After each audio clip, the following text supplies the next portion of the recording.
At eto po ha, beside our in-app tools, social media has a big impact on helping online businesses expand their reach. Sabi nga po ni Ms. Mia kanina, importante din for you to create this traffic na mapuntahan po ng mga consumers natin or ng ating mga Shopee fam ang inyong store on Shopee. And if you are interested to know how you can do those viral shopping memes and Shopee Boodles to promote your store, nako, makinig po kayo sa ating susunod na presentation. So our next speaker will show you how, because we would like to invite right here, we have Shopee Philippines Head of Community to share us how to effectively create content on social media to promote your businesses. Ladies and gentlemen, please welcome Ms. Agatha Chua.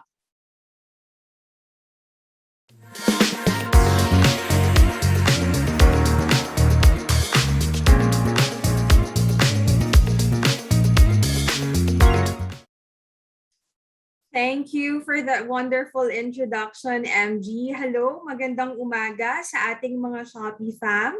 I hope gising na gising ang inyong mga diwa. And I'm sure that almost all of us here have at least one social media app in your phones, right? Sino ba dito ang mahilig mag-Facebook, yung mga nanonood sa ating Facebook Live?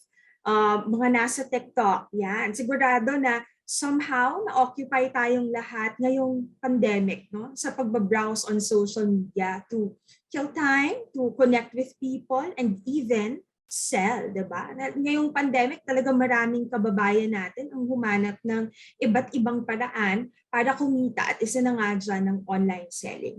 Ngayon, sa dami ng businesses online, how will you make yours stand out and generate sales from it, diba? Through social media. Ayan po ang isa sa sasagutan natin ngayong umaga sa summit na ito. I'm going to be sharing with you some very simple strategies naman, no, that you can follow to grow your business's reach and sales through social media. Dahil kapag palagian tayong nakikita ng potential customers natin on social, it can help you be the first brand that they consider pag ready na silang bumili. So without further ado, let's go to tip number 1. Next slide, please. Okay, there. Next slide, please. Okay, there. So the very first step is to create an identity and tell them who you are as a business. So for example, gusto niyong manood ng movie, no? Saan kayo most likely kaya pupunta? Sa Netflix ba or sa YouTube? You see, a lot of people would actually go to Netflix. Bakit? Kasi si Netflix, they've branded itself as the go-to channel or platform where you can watch movies without, going to the cinema na. While on YouTube, although videos din yung pinapanood natin, pupunta ka doon to consume shorter form of videos, tutorials, music videos, educational content at iba pa, diba? So ganun yung type of branding that these two have established. Another example would be, sabihin natin, gusto nyo maging atleta, o diba? Napaka-random, pero gusto mong maging runner at kailangan mo ng sapatos. So you have two brands that you may personally love. So sabihin natin, isa dyan, Nike. Yung isa naman, Skechers. So, most likely, kung gusto mong maging runner, bibili ka ng sapatos mo sa Nike. Why? Kasi si Nike, ganun yung identity that they've created for their brand. We are the go-to for anything sports. Meanwhile, si Skechers can also be used in the same manner, pero they heavily fall under the category of like everyday use type of branding kami dito na, diba, pwede mo siyang gamitin for your walking, i-partner mo with your outfit sa jeans, sa shorts, maganda na, diba? So, same goes, Shopee fam, when you launch your business on social media as well. Kapag gusto nilang bumili ng certain na produkto, maganda ikaw dapat yung mauna nilang maisip, diba? Importante na malaman ng mga tao na kung ano yung binibenta mo at paano ka naiiba sa lahat. So aminin natin, marami talagang businesses ang magkakatulad ngayon. Pero paano mo mapapakita na dapat yung business mo yung piliin nila? So by telling them your personal story, showing them your identity will help your customers decide whether you are the right choice for them. And ganun natin magandang mabold yung business natin, yung branding natin on social media. So magbibigay ako ng very simple tips, Shopee fam. Una, let people know about your business by adding your shop links. Kanina yung diniscuss ni Miss Mia, di ba? Importante na magkaroon ng visibility yung inyong shop, not just in-app, but also out of app. So sa iba't ibang social media platform. So by this way, you drive traffic to your shop. It's like you have your own website on social media, di ba? Free. And then secondly, you optimize your profile search. Paano ba ito gawin? As much as possible, you have to make your shop name similar across all the channels, the social media channels that you have, para mas mabilis. So, paano nyo gagawin ito? You have to think about the industry that you are in. Ano ba yung solution that you offer? Ano ba yung negosyo ko? Ano ba yung business ko? These are very simple ways that you can improve your chances of getting discovered by potential customers. So, I think one best example, brand love ang sasabihin nyo dito, pero Shopee, no? So dahil we are a shopping app, kaya ang pangalan ay Shopee. So kapag meron kaming, or yung audiences, merong gustong makita, anong shop ba ito? Automatic, mas mabilis mauuna yung pangalan ni Shopee pag sinearch nyo siya on social media. Okay, next slide please. So second tip, be where your audience is. Alam ko Shopee fan, no, mga sellers natin dito, alam ko na talagang busy kayo sa other parts of your businesses. Pero hindi naman kailangan na maging visible kayo lahat on social media platforms.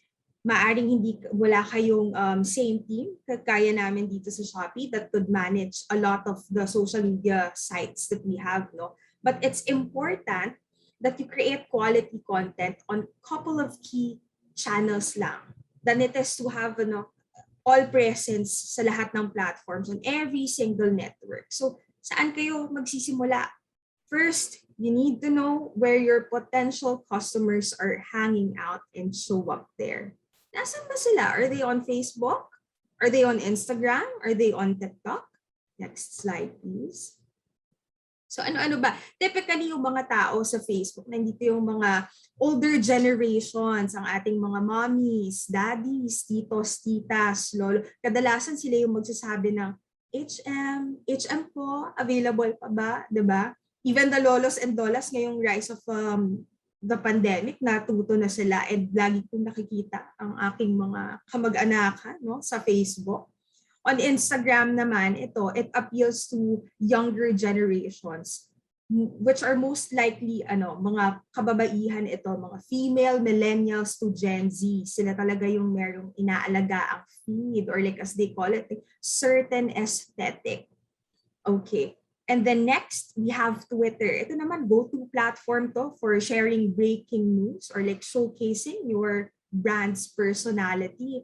And then lastly, on TikTok, dito ngayon ang hangout place ng mga bagets. So kung ang products nyo ay, ang target market nyo ay talaga yung mga mahilig magsasayaw, mahilig kumanta, mahilig sa trends. And if you're looking to raise awareness on this specific target audience, then you might want to invest in your TikTok strategy for your business. So whether you opt for TikTok, Twitter, Facebook, Instagram, YouTube man yan, each platform will require you a slightly different strategy. So kung isa lang sila in essence, social media lang naman yan. Kailangan importante, Shopee fam, na malaman nyo yung iba't ibang features, ano ba yung klase ng audience na gumagamit ng certain app na to, para hindi masayang yung oras nyo dahil meron pa kayong other sides of business while creating your brand and letting people know about your business, diba? Next slide, please. Okay. Ngayon, meron na kayong identity at nahanap nyo na, sabihin na natin, nahanap nyo na yung right platform for your audience. Punta tayo sa tip number 3, which is being consistent in sharing your content to build credibility. Bakit? Dahil kahit gaano pa karami yung offers nyo, kahit gaano pa kaganda yung products nyo, hindi malalaman agad ng potential customers yung tungkol dito kung wala silang makikitang awareness about it, di ba? Sayang yung opportunity that you have to actually sell. So paano ba ipaplano yung viral content on social media? It's by having a content plan, a consistent content plan. Next slide, please. So, Agatha, okay, ang dami mong sinasabing content plan. Paano ba namin to sisimulan? So, una, you may start with the 80-20 rule. Ano ba ibig sabihin ng 80-20 rule? Ibig sabihin, 80% of what you share on social media should always be useful to your audience. Meaning, it educates them, it offers them a solution to whatever problem that they have, and only 20% should explicitly promote your business. So parang, ano ba yan? Nakakalito. Kasi, diba, parang sinasabi na pwede mag-generate ng sales on social. So, dapat pagpunta natin ng social media, benta-benta. Hindi pala ganon. You see, people don't go on social media to see advertisements. Sure ako kapag meron tayo, manonood kayo ng YouTube video, after 3 to 6 seconds, skip ad agad tayo, 'di ba? Same goes when you put your business online. Hindi natin gusto na i-bombard yung ating potential customers. Like, okay, benta na lang tayo ng benta. People use social media because we are bored. You know, we want connections. Gusto natin ma-entertain, gusto natin makakuha ng inspiration or even information na pwedeng ma-improve yung buhay natin. So kapag ganitong klaseng content yung makikita ng customers nyo online, all the more na magkakaroon sila ng rason to actually follow your brand and potentially increase your sales. So how will this 80-20 rule drive revenue to your business? Few tips. Number 1, create tayo ng edutainment posts. Bago to. Meaning, it's a mix of educational and entertainment posts. Ano-anong class to? Ang how-to posts, product demos, or like reviews. Kung ang business nyo ay food, you can showcase your own recipe, your family's recipes, mga life, or like food hacks and tips. Saan pa pwedeng gamitin yung salsa ko na ginawa, or like my gourmet. Saan ko pa pwedeng i-partner to? If you are managing a fashion shop, so before and after transformations of saan nagamit itong certain skirt na ito, this blouse will also fit and look good if you pair it with my jeans, this jeans. Diba? And lastly, ask questions. Always ask questions. If you are familiar with the Shopee pages online, you would see lahat ng posts ng Shopee laging tinatanong yung audiences na, Shopee fam, what would you choose? Or like, ano ang pipiliin mo? Bakit important that we ask our audiences on social media questions? Kasi yung answer nila pwedeng magbukas ng content idea for your business. Kung ano yung gusto nilang makita pa, 'di ba? Sa susunod yung content. So this way, you provide value for them to actually learn and hear what they actually want. So Agatha, paano naman po yung 20% promotional content? So ito na yung perfect time to offer your customers the discounts, the vouchers, mga limited time offers. This is also the best time na makisali tuwing merong big sale, may seasonal sale si Shopee. Kasi kapag 20% yung of promotional content, yung nakikita ng inyong audiences on social media, it creates, yun nga sabi ni Ms. Mia kanina, it will create an urgency. Hindi lagi kayong naka-sale, hindi laging okay 20% off or like 50% off kami. Kumbaga magkakaroon it's not too special anymore. So kapag limited time offers, big season sales, mas magtutune in sila sa inyo knowing that okay, bago tong content na nakikita namin on from this business, right? So recently, Shopee fam sa TikTok, nagbago yung algorithm or like kung paano kalalabas sa feed, mahirap na siyang mas maintindihan. So kapag kung nasa TikTok kayo at nagsabi kayo ng may video kayo, nagsabi kayo ng buy now, Shopee fam, or like nilagay niyo siya sa caption nyo, mas kaunti yung possible reach na makuha ng video nyo. Why? Kasi si TikTok, hindi niya pinaprioritize yung anything that sells. So that actually speaks a lot when it comes to social media. No? Ayaw nila na binibentahan yung tao na gumagamit ng app nila kasi ang gusto nila ay real connections. So then, that would make you think of an organic way and subtle way kung paano nyo i-incorporate yung product nyo sa everyday lives and sa content, sa video nyo. So if you are selling clothes, yun nga, you can do like mga try it on, mga different styles of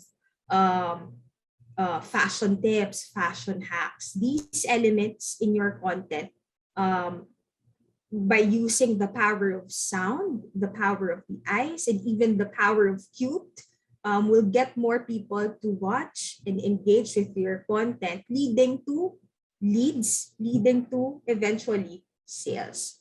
Okay, so paano, ang dami ng tips, so meron na tayong 80-20% rule na content.